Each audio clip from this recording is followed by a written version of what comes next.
नमस्ते दोस्तों, भक्ति राम ज्ञान चैनल में आप सभी का स्वागत है। दोस्तों, आज हम देखेंगे दानवीर कर्ण की कथा। दोस्तों, ऐसे ही वीडियो देखने के लिए हमारे चैनल को सब्सक्राइब कर दीजिए और कमेंट बॉक्स में जय श्री कृष्ण लिख दीजिएगा। बेल आइकन को प्रेस कर दीजिए। तो चलिए दोस्तों, अब बढ़ते हैं कथा की ओर। कर्ण कुंती का पुत्र था। पांडु के साथ कुंती का विवाह होने से पहले ही इसका जन्म हो चुका था। लोक लज्जा के कारण उसने यह भेद किसी को नहीं बताया और चुपचाप एक पिटारी में रखकर उस शिशु को अश्व नाम की नदी में फेंक दिया था। इसके जन्म की कथा बड़ी विचित्र है। राजा कुंती भोज ने कुंती को पाल पोसकर बड़ा किया था। राजा के यहां एक बार महर्षि दुर्वासा आए।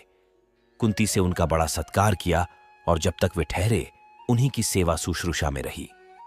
इसकी इस श्रद्धा भक्ति से प्रसन्न होकर महर्षि ने उसे वार दिया कि वह जिस देवता को मंत्र पढ़कर बुलाएगी वही आ जाएगा और उसको संतान भी प्रदान करेगा।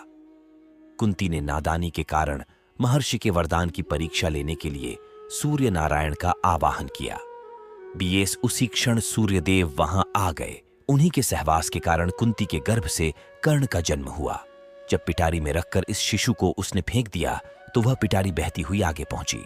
वहां अधिरथ ने कौतूहलवश उसे उठा लिया और खोलकर देख तो उसमें एक जीवित शिशु देखकर वह आश्चर्य करने लगा।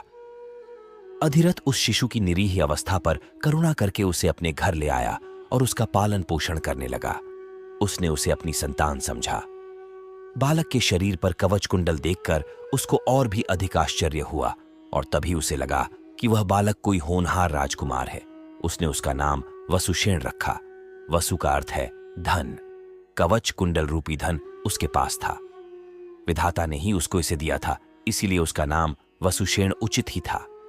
वसुषेण जब कुछ बड़ा हुआ तो उसने शास्त्रों का अध्ययन करना आरंभ कर दिया। वह सूर्य का उपासक था। प्रातःकाल से लेकर संध्या तक वह सूर्य की उपासना ही किया करता था। दानी भी बहुत बड़ा था।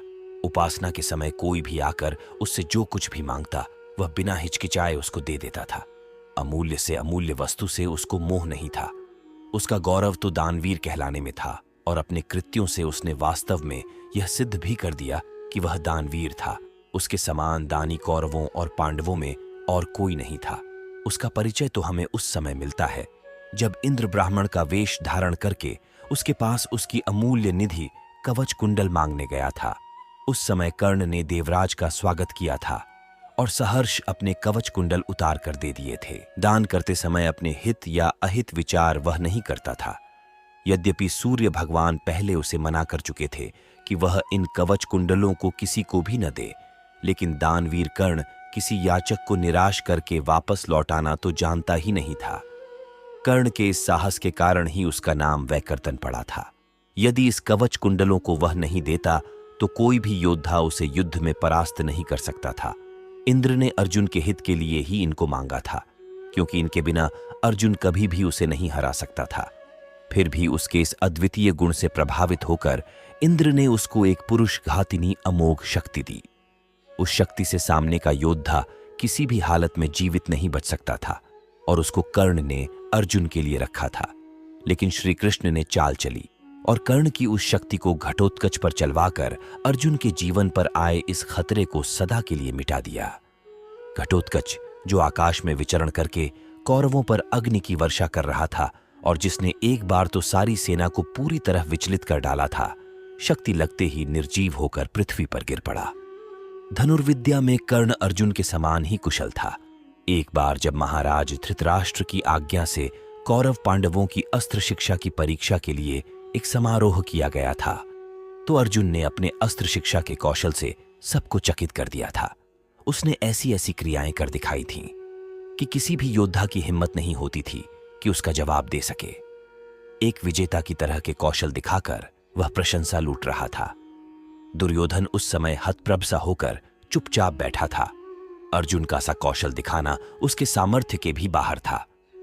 उसी समय कर्ण वहां आ पहुंचा और उसने मैदान में आकर अर्जुन को ललकारा। अर्जुन, जिस कौशल के बल पर तू यहां सबको चकित कर रहा है और सभी से प्रशंसा लूट रहा है, उसे मैं भी करके दिखा सकता हूं।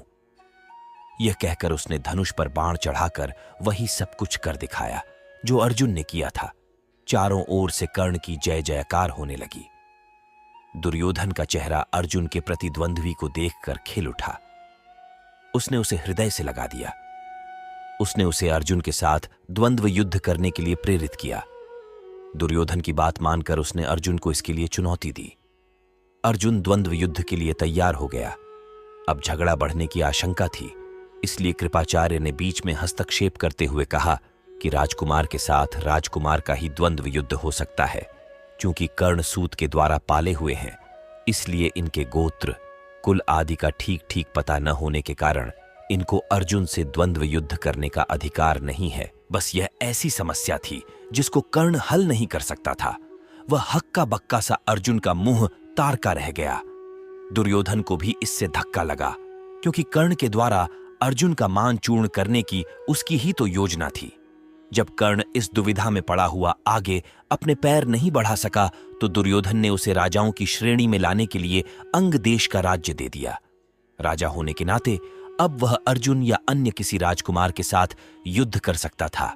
वह इसके लिए उतारू भी था, लेकिन संध्या होने के कारण यह वाद विवाद थम गया और सब अपने अपने घर चले गए। बस फिर जीवन में सदा ही कर्ण अर्जुन से प्रतिद्वंद्वी के रूप में मिला। अर्जुन से ही उसकी विशेष रूप से शत्रुता थी। वह उसकी प्रसिद्धि को सह नहीं सकता था। अनेक स्थलों पर वह अर्जुन के सामने आया, लेकिन अपना कुल गोत्र न बता सकने के कारण उसे सामने से हटना पड़ा। वह सूत पुत्र कहलाता था, क्योंकि सूत ने ही उसको पाला था। इसी कारण द्रौपदी के स्वयंवर में भी घूमती मछली की आंख बेधने की सामर्थ्य रखते हुए भी उसको अवसर नहीं दिया गया। स्वयं द्रौपदी ने ही सूतपुत्र कहकर उसका अपमान किया था और उसकी पत्नी बनने से इनकार कर दिया था। सूतपुत्र को क्षत्रिय कन्या का वर्ण करने का अधिकार नहीं है। ये शब्द शूल की तरह उसके हृदय में चुभ गए थे और वह लहू के घूंट पीकर अपने स्थान पर आ बैठा था। लेकिन द्रौपदी के प्रति उसकी घृणा इतनी बढ़ गई थी कि भरी सभा में दुःशासन ने द्रौपदी को नंगा करना चाहा था, तो उसने इसका तनिक भी विरोध नहीं किया था, बल्कि द्रौपदी की हंसी उसने लड़ाई थी। जब दुर्योधन के भाई विकर्ण ने कौरवों के इस घृणित व्यवहार की निंदा की थी, तो कर्ण ने उससे कहा था, विकर्ण, तुम अपने कुल की हानि करने के लिए पैदा हुए हो। अधर्म अधर्म तुम पुकार रहे हो। द्रौपदी के साथ जो भी व्यवहार किया जा रहा है वह ठीक है। वह दासी है और दासी के ऊपर स्वामी का पूरा अधिकार होता है। यह कहकर उसने द्रौपदी के द्वारा किए अपने अपमान का बदला चुकाया था। उस समय उसका हृदय पत्थर की तरह कठोर हो गया था। जैसे भी बन पड़ा, उसने द्रौपदी का अपमान किया। उसे 5 पुरुषों की व्यभिचारिणी स्त्री कहा और हर तरह से उसे धिक्कारा। उस समय प्रतिशोध की आग में जलते हुए उसने उचित अनुचित का विचार बिल्कुल छोड़ दिया। द्रौपदी को नंगी देखने और दिखाने की उसकी इच्छा थी। इससे स्पष्ट होता है कि कर्ण प्रतिशोध की भावना के आगे सत्य, न्याय और धर्म की भावना को पूरी तरह भूल जाता था। यह उसके चरित्र की दुर्बलता ही है। कर्ण स्वभाव से कुटिल भी था। वह दुर्योधन को इसी प्रकार कुचक्र रचने की सलाह दिया करता था जैसी शकुनी देता था। जिस समय जुए में हारकर पांडव वनवास के लिए चले गए और द्वैत वन में वे अपना समय काट रहे थे, उस समय कर्ण और शकुनी की बातों में आकर ही दुर्योधन अपने परिवार के साथ पांडवों को चिढ़ाने के लिए पहुंचा था। लेकिन यहां चित्रसेन नामक गंधर्व से इनका सामना हो गया। भीषण युद्ध हुआ। गंधर्व राजा ने पराक्रम से सबको परास्त कर दिया और परिवार सहित सभी को उसने बंदी बना लिया। कर्ण तो अपने प्राण लेकर युद्ध स्थल से भाग ही गया था। फिर युधिष्ठिर के कहने और अर्जुन के भी प्रयास करने पर चित्रसेन ने दुर्योधन आदि को मुक्त कर दिया। कर्ण अहंकारी भी बहुत था। उसे अपने पराक्रम पर बड़ा घमंड था और बार बार दुर्योधन को प्रसन्न करने के लिए वह कहा करता था कि वह एक क्षण में ही अर्जुन को मार गिराएगा। इसके लिए भगवान परशुराम द्वारा सिखाए हुए अपने अस्त्र कौशल की दुहाई देता था। यहां तक कि भीष्म पितामह, गुरु द्रोणाचार्य आदि के सामने भी वह अपनी शेखी बघारने से बाज नहीं आता था। दोस्तों, आपको यह वीडियो कैसा लगा प्लीज कमेंट बॉक्स में बताइए और चैनल को सब्सक्राइब कर दीजिए। जय श्री कृष्ण।